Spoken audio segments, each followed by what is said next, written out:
ISI کو لگ رہا تھا کہ CIA نے بائی پاس کر کے پاکستان میں آپریشنز کر رہی ہے، خاص طور پہ ڈرون حملوں کے معاملے میں۔ ڈیوس کو آخر میں بلڈ منی، قصاص دیت کے ذریعے رہا کروایا گیا۔ اس سب کا ڈی جی پاشا کی پوزیشن پر کیا اثر ہوا؟ ان کی ساکھ یقیناً متاثر ہوئی۔ ان پر الزام لگا کہ وہ ڈیوس کی رہائی میں US کی مدد کر رہے تھے، حالانکہ کسلنگ اسے غیر منصفانہ قرار دیتے ہیں۔ لیکن اس واقعے نے ISI اور پاکستانی عوام میں اینٹی امریکن سینٹیمنٹس کو بڑھا دیا۔ اور پھر مئی 2011 میں ایبٹباد آپریشن، اسامہ بن لادن والا۔ جی، اسامہ بن لادن کی US آپریشن میں ہلاکت، یہ کویس کیانی اور ڈی جی پاشا کے لیے انتہائی، آپ کہہ لیں، شرمندگی کا باعث بنی۔ کیسلنگ کہتے ہیں کہ عوام کی اکثریت کو یقین تھا کہ ISI کو بن لادن کی موجودگی کا علم تھا۔ 5 سال تک ان کا ایبٹ آباد میں رہنا بغیر کسی مدد کے یہ ناممکن سا لگتا تھا۔ تو کیسلنگ کیا نتیجہ نکالتے ہیں؟ کیا ISI کو پتا تھا یا نہیں؟ وہ شوکت قادری کی انویسٹیگیشن کا حوالہ دیتے ہیں، جس میں کہا گیا کہ بن لادن کو شاید کسی نے بیچا تھا۔ ان کے مطابق کیانی اور پاشا کو آپریشن کی پیشگی اطلاع نہیں تھی، حالانکہ CIA شاید سمجھتی تھی کہ انہیں پتا ہے۔ کیسلنگ اسپیکولیٹ کرتے ہیں کہ ISI کے اندر شاید ایک چھوٹا سا سیل بن لادن کی حفاظت پر مامور تھا، لیکن لیڈرشپ اسے آفیشلی ایکنالج نہیں کر سکتی تھی۔ مقصد شاید بن لادن کو زندہ US کے ہاتھ لگنے سے بچانا تھا۔ ایبٹ آباد کی بعد پاشا کی پوزیشن کا کیا بنا؟ کافی پریشر ہوگا ان پر۔ ان کی پوزیشن کمزور ہوئی، بالکل۔ کورس کمانڈرز نے تنقید کی، کیانی نے بھی استعفے پر غور کیا، لیکن واشنگٹن نے دونوں کو سپورٹ کیا۔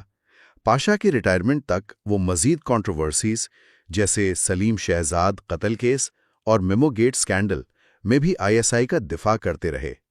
وہ مارچ 2012 میں ریٹائر ہوئے اور ظاہر الاسلام نئے DG بنے۔ لیفٹیننٹ جنرل ظہیر الاسلام عباسی سے، جو مارچ 2012 میں ISI کے سربراہ بنے۔ کتاب ان کی تقرری کے بارے میں کیا کہتی ہے؟ کیا یہ ایک معمولی تعیناتی تھی؟ کتاب کے مطابق یہ اتنی سیدھی سادی تعیناتی نہیں تھی۔ جنرل عباسی کا تعلق ایک فوجی گھرانے سے تھا، اور اس وقت کے army chief general Ashfaq Parvez Kayani ان پر بھروسہ کرتے تھے۔ لیکن کیسلنگ لکھتے ہیں کہ سویلین حکومت، یعنی پاکستان پیپلز پارٹی کی جو حکومت تھی، وہ اس تعیناتی پر کچھ تحفظات رکھتی تھی۔ اچھا، کیسے تحفظات؟ وہ چاہتے تھے کہ انہیں مزید ناموں کا پینل دیا جائے تاکہ وہ انتخاب کر سکیں، مطلب صرف ایک ہی نام پر اکتفا نہیں کرنا چاہتے تھے۔ اچھا، تو پھر کیا ہوا؟ جنرل کیانی اپنے نامزد کردہ پینل پر قائم رہے اور بالآخر جنرل ظہیر الاسلام ہی DG ISI مقرر ہوئے۔ کیسلنگ ایک دلچسپ نقطہ یہ بھی اٹھاتے ہیں کہ شاید جنرل ظہیر کے امریکہ میں براہ راست ذاتی روابط کا نہ ہونا وہ حکومت کے لیے انہیں قبول کرنے میں ایک عنصر ثابت ہوا ہو۔ امریکہ سے تعلقات کی بات آئی ہے تو جنرل ظہیر نے اگست 2012 میں واشنگٹن کا دورہ کیا۔ یہ دورہ کن حالات میں ہوا؟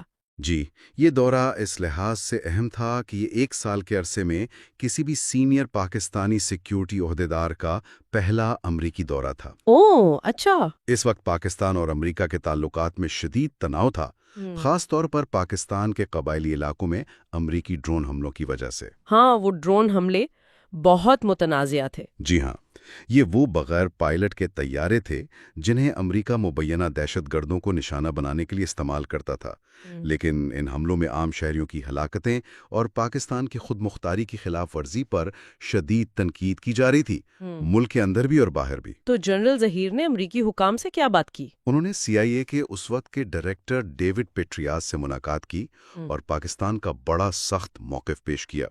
کیسلنگ کے مطابق انہوں نے واضح کیا کہ پاکستان ان ڈرون حملوں کو اپنی خود مختاری کی سنگین خلاف ورزی سمجھتا ہے۔ یہ بین الاقوامی قوانین کے بھی منافی ہیں اور ان سے ملک میں شدت پسندی کم ہونے کے بجائے اصل میں مزید بڑھ رہی ہے۔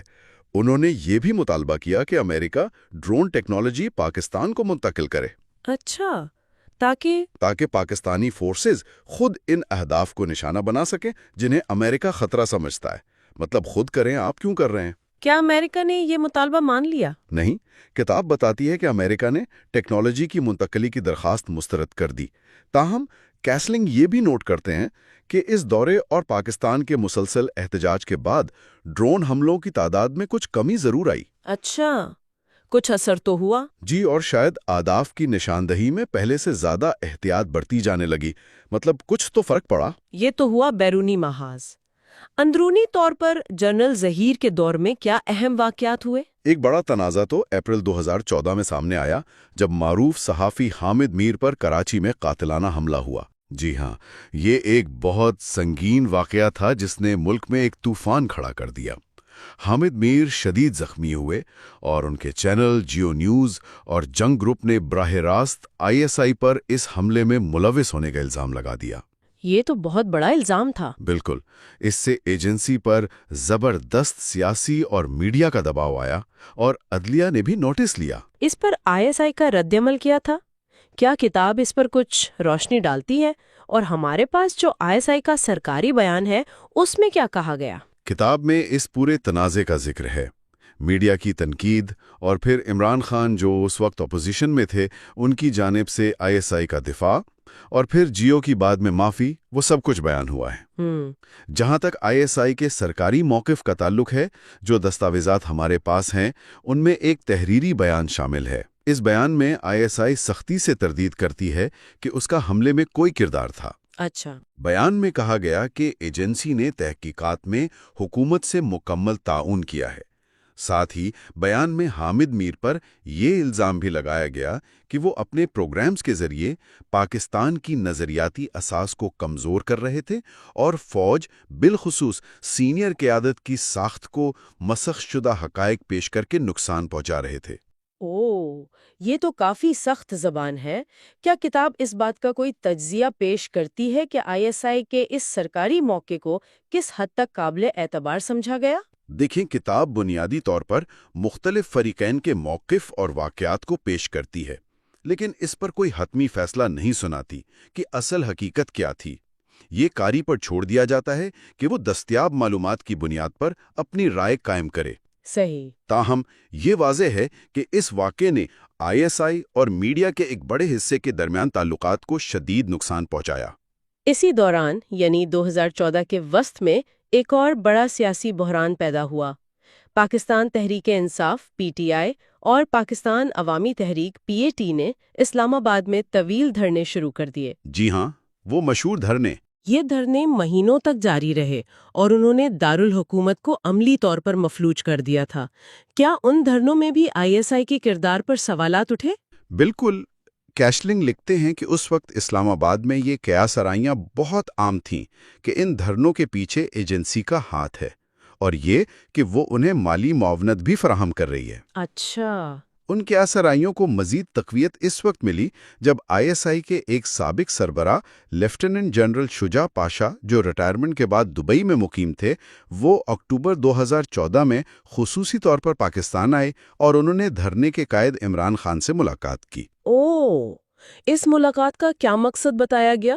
اور جنرل ظہیر الاسلام جو اس وقت حاضر سروس DG تھے، ان کا اپنا کردار کیا نظر آتا ہے؟ عمران خان نے تو یہی کہا کہ ملاقات میں دہشت گردی اور ڈرون حملوں جیسے معاملات پر بات ہوئی، لیکن سیاسی حلقوں میں اس ملاقات کو بہت شک کی نگاہ سے دیکھا گیا۔ ظاہر ہے۔ جہاں تک جنرل ظہیر الاسلام کے کردار کا تعلق ہے، کیسلنگ کے مطابق صورتحال واضح نہیں ہے۔ ایک نظریہ یہ ہے کہ جب دھرنے کے منتظمین وہ تعداد یعنی 1 ملین مظاہرین جمع کرنے میں ناکام رہے جس کا انہوں نے دعویٰ کیا تھا، جی، تو شاید جنرل ظہیر نے ممکنہ طور پر army chief general Raheel Sharif کی ہدایت پر دھرنے کی حمایت سے پیچھے ہٹنے کا فیصلہ کیا اور عمران خان اور طاہر القادری کو تشدد سے گریز کرنے کا مشورہ دیا۔ تو پھر شجاع پاشا کی اچانک آمد اور ملاقات کا کیا مطلب تھا؟ کیسلنگ قیاس کرتے ہیں کہ شجاع پاشا، جو شاید دھرنوں کے زیادہ پرجوش حامی تھے، ان کی واپسی اور ملاقات دراصل جنرل ظہیر کے ممکنہ طور پر پیچھے ہٹنے پر پاشا کیمپ کی ناراضگی یا شاید دباؤ ڈالنے کی کوشش ہو سکتی تھی۔ کافی پیچیدہ معاملہ لگتا ہے۔ جی، یہ سب ظاہر کرتا ہے کہ اس وقت پردے کے پیچھے بہت کچھ چل رہا تھا اور صورتحال انتہائی غیر یقینی تھی۔ اسی غیر یقینی صورتحال کے دوران ISI کو ایک حقیقی نقصان بھی اٹھانا پڑا جب ستمبر 2014 میں بریگیڈیئر ظہور فضل قادری کو مبینہ طور پر القاعدہ سے منسلک دہشت گردوں نے قتل کر دیا۔ جی، یہ واقعہ ایجنسی کے لیے ایک بڑا دھچکا تھا اور اس نے ان خطرات کو اجاگر کیا جن کا سامنا ISI کے افسران کو دہشت گردی کے خلاف جنگ میں تھا۔ اب ذرا توجہ مرکوز کرتے ہیں سویلین فوجی تعلقات پر، خاص طور پر مئی 2013 میں نواز شریف کے تیسری بار وزیر اعظم بننے کے بعد کیا ان کی واپسی سے تعلقات میں بہتری آئی؟ بظاہر تو کوششیں کی گئیں۔ نواز شریف کے وزیر اعظم بننے کے فوراً بعد آرمی چیف جنرل کیانی اور پھر DG ISI جنرل ظاہر اسلام نے ان سے ملاقاتیں کیں۔ جولائی 2013 میں نواز شریف نے ISI کے ہیڈ کوارٹر کا ایک تفصیلی دورہ بھی کیا، اچھا، جہاں انہیں قومی سلامتی کے امور پر لمبی بریفنگ دی گئی۔ یہ سب ظاہری طور پر اعتماد سازی کے اقدامات تھے، لیکن کیسلنگ کی کتاب بازی کرتی ہے کہ ان ملاقاتوں کے باوجود دونوں طرف یعنی سویلین حکومت اور فوجی اسٹیبلشمنٹ کے درمیان گہری بے اعتمادی کی خلیج موجود تھی۔ اس بے اعتمادی کی بنیادی وجوہات کیا تھیں؟ کتاب کن معاملات کی نشاندہی کرتی ہے؟ کیسلنگ کئی اہم نکات کا ذکر کرتے ہیں۔ پہلا، سابق فوجی صدر پرویز مشرف کا کیس۔ ہاں، مشرف کیس۔ نواز شریف مبینہ طور پر مشرف پر غداری کا مقدمہ چلا کر انہیں سزا دلوانا چاہتے تھے، جو فوج کے لیے قابل قبول نہیں تھا۔ فوج سمجھتی تھی کہ یہ اقدام ایک طرح سے اس مفاہمت کی خلاف ورزی ہے جس کے تحت مشرف کو ملک سے باہر جانے کی اجازت دی گئی تھی۔ ٹھیک، اور دوسرا اختلاف؟ دوسرا بڑا اختلاف تحریک طالبان پاکستان یعنی TTP سے نبٹنے کی پالیسی پر تھا۔ TTP یعنی پاکستانی طالبان، ان پر کیا اختلاف تھا؟ جی، نواز شریف حکومت TTP کے ساتھ مذاکرات کے ذریعے مسئلے کا حل نکالنا چاہتی تھی، جبکہ فوج خاص طور پر پشاور میں چرچ پر ستمبر 2013 کے ہولناک حملے جیسے واقعات کے بعد مذاکرات کی کامیابی پر شک کرتی تھی اور ایک بھرپور فوجی آپریشن پر زور دے رہی تھی۔ بالآخر جون 2014 میں شمالی وزیرستان میں آپریشن ضرب عضب شروع کیا گیا، لیکن اس سے پہلے حکومت کی جو ہچکچاہٹ تھی اس نے فوج اور حکومت کے درمیان تناؤ کو بڑھا دیا۔ اور بھارت اور افغانستان کی پالیسیوں پر بھی اختلافات تھے؟ بالکل۔ تیسرا نقطہ بھارت پالیسی تھی۔ نواز شریف جنوبی ایشیا میں علاقائی کشیدگی کم کرنا چاہتے تھے اور بھارت کے ساتھ تعلقات معمول پر لانے کے خواہاں تھے۔ مئی 2014 میں جب وہ بھارت کے نئے وزیر اعظم نریندر مودی کی تقریب حلف برداری میں شرکت کے لیے دہلی گئے، جی، وہ گئے تھے، تو کتاب کے مطابق فوجی قیادت کو اس پر تحفظات تھے۔ چوتھا اور اہم ترین نقطہ افغانستان پالیسی تھی۔ ISI اور فوج افغانستان کے حوالے سے پالیسی سازی پر اپنا کنٹرول برقرار رکھنا چاہتی تھیں، جبکہ نواز شریف حکومت شاید اس میں زیادہ عمل دخل چاہتی تھی۔ اچھا، کیسلنگ لکھتے ہیں کہ بعض تجزیہ کاروں کے خیال میں مئی 2014 میں ہرات میں بھارتی قونصل خانے پر حملہ اور مارچ 2014 میں کابل کے سرینا ہوٹل پر حملہ ISI کی جانب سے نہ صرف بھارت اور افغانستان بلکہ خود پاکستانی سویلین حکومت کو بھی ایک پیغام تھا کہ افغانستان پالیسی پر کوئی سمجھوتا نہیں کیا جائے گا۔ تو یہ سارے عوامل مل کر ایک شدید تناؤ کی کیفیت پیدا کر رہے تھے۔ اس دوران ایک اور ہولناک واقعہ پیش آیا جس نے شاید بہت کچھ بدل دیا۔ دسمبر 2014 میں پشاور کے آرمی پبلک اسکول پر حملہ۔ جی ہاں، APS حملہ ایک قومی سانحہ تھا اور بلا شبہ ایک بڑا ٹرننگ پوائنٹ ثابت ہوا۔ اس واقعے نے پوری قوم کو جھنجھوڑ کر رکھ دیا اور دہشت گردی کے خلاف ایک نئی قومی اتفاق رائے پیدا ہوئی۔ جی بالکل۔ اس کے فوراً بعد تمام سیاسی اور فوجی قیادت نے مل کر نیشنل ایکشن پلان ترتیب دیا اور ملک میں سزائے موت پر عمل درآمد جو کئی سال سے رکا ہوا تھا دوبارہ شروع کر دیا گیا۔ اس نے دہشت گردی کے خلاف جنگ کو ایک نئی سمت دی۔ اسی عرصے میں فوجی قیادت میں بھی اہم تبدیلیاں رونما ہوئیں۔ نومبر 2013 میں جنرل کیانی ریٹائر ہوئے اور ان کی جگہ جنرل راحیل شریف نئے آرمی چیف بنے۔ ان کی آمد کو کیسے دیکھا گیا؟ جنرل راحیل شریف کا تعلق بھی ایک معزز فوجی خاندان سے تھا۔ ان کے بھائی میجر شبیر شریف نشان حیدر حاصل کر چکے تھے۔ جنرل راحیل خود انسداد دہشت گردی کی تربیت اور حکمت عملی میں گہری دلچسپی رکھتے تھے۔ ان کی بطور چیف آف آرمی سٹاف کوآس تعیناتی کو تجزیہ کاروں نے TTP اور دیگر عسکریت پسند گروہوں کے لیے ایک واضح پیغام سمجھا کہ اب شاید زیادہ سخت پالیسی اپنائی جائے گی۔ اور پھر ٹھیک ایک سال بعد نومبر 2014 میں ISI کی قیادت بھی تبدیل ہوئی۔ لیفٹیننٹ جنرل رضوان اختر نے جنرل ظہیر الاسلام کی جگہ لی۔ کیا ان کی تعیناتی مختلف تھی؟ جی کئی لحاظ سے۔ پہلی بات تو یہ کہ جنرل رضوان اختر کو نئے army chief general Raheel Sharif کا بہت قریبی اور بااعتماد ساتھی سمجھا جاتا تھا۔ اچھا۔ دوسری اہم بات جو کیسلنگ نے نوٹ کی یہ تھی کہ وزیر اعظم نواز شریف نے ان کی بطور ڈائریکٹر جنرل ISI تعیناتی کی باقاعدہ توثیق کی اور اس پر رضامندی ظاہر کی، جبکہ جنرل ظہیر کی تعیناتی پر انہیں مبینہ طور پر تحفظات تھے۔ تو یہ ایک فرق تھا۔ جنرل رضوان اختر کا پروفائل کیا تھا؟ انہیں کیسا آفیسر سمجھا جاتا تھا؟ انہیں نسبتاً غیر سیاسی اور پیشہ ورانہ فوجی آفیسر سمجھا جاتا تھا، جو فوجی افسران کی نئی نسل سے تعلق رکھتے تھے۔ ان کے پاس انسداد دہشت گردی کا وسیع تجربہ تھا۔ وہ شورش زدہ قبائلی علاقہ فاٹا میں خدمات انجام دے چکے تھے، جی۔ اور ISI میں آنے سے پہلے وہ کراچی میں بطور DG رینجر سندھ تعینات تھے، جہاں انہوں نے شہر میں جرائم اور عسکریت پسندی کے خلاف اہم آپریشنز کی نگرانی کی۔ تو ان کی بطور DG ISI کیا ترجیحات رہیں؟ کیا پالیسی میں کوئی نمایاں تبدیلی دیکھنے میں آئی؟ کتاب کے مطابق جنرل رضوان اختر نے آتے ہی افغانستان میں مفاہمتی عمل کو آگے بڑھانے کی کوششیں تیز کر دیں۔ انہوں نے کابل کے کئی دورے کیے اور افغان صدر اشرف غنی اور دیگر حکام سے ملاقاتیں کی۔ فروری 2015 میں انہوں نے امریکہ کا دورہ بھی کیا، جہاں علاقائی سلامتی، خاص طور پر افغانستان کی صورتحال پر بات چیت ہوئی۔ اندرونی طور پر انہوں نے آپریشن ضرب عزم کی بھرپور حمایت جاری رکھی۔ اور بھارت کے حوالے سے؟ بھارت کے حوالے سے پاکستان کی پالیسی میں کسی بڑی تبدیلی کی توقع نہیں کی جا رہی تھی۔ کسلنگ لکھتے ہیں کہ نئی دہلی میں سیکیورٹی حلقے یہی سمجھتے تھے کہ ISI افغانستان میں بھارتی اثر و رسوخ کو محدود کرنے اور کشمیر پالیسی پر اپنا روایتی موقف برقرار رکھے گی۔ ٹھیک ہے، یہ تو ہوا قیادت اور پالیسیوں کا جائزہ جو کسلنگ کی کتاب کی روشنی میں ہم نے دیکھا۔ اب ذرا ان سرکاری دستاویزات کی طرف آتے ہیں جو ہمارے ذرائع کا حصہ ہیں اور ISI کا اپنا نقطہ نظر پیش کرتی ہیں۔ پہلے بات کرتے ہیں بلوچستان کے بارے میں ISI کے بیان کی۔ اس میں کیا اہم نکات ہیں؟ جی، سب سے پہلے تو یہ واضح کرنا ضروری ہے کہ یہ ISI کا پیش کردہ موقف ہے، جو یقیناً ان کے اپنے تجزیے اور ترجیحات کی عکاسی کرتا ہے۔ بالکل۔ بیان کے مطابق بلوچستان اپنی اہم جغرافیائی پوزیشن اور قدرتی وسائل کی وجہ سے عالمی اور علاقائی طاقتوں کے درمیان پراکسی وار یا بالواسطہ جنگ کا میدان بن چکا ہے۔ بیان میں 2011 سے دہشت گردی کے مخصوص اعداد و شمار بھی دیے گئے ہیں: 4618 واقعات، 2407 ہلاکتیں۔ بلوچستان میں لاپتہ افراد کا معاملہ بہت عرصے سے زیر بحث ہے۔ اس پر ISI کے بیان میں کیا کہا گیا ہے؟ بیان میں الزام لگایا گیا ہے کہ لاپتہ افراد کے مسئلے کو بعض قوم پرست گروہوں، میڈیا کے حصوں اور NGOs نے بڑا چڑھا کر پیش کیا ہے۔ اچھا۔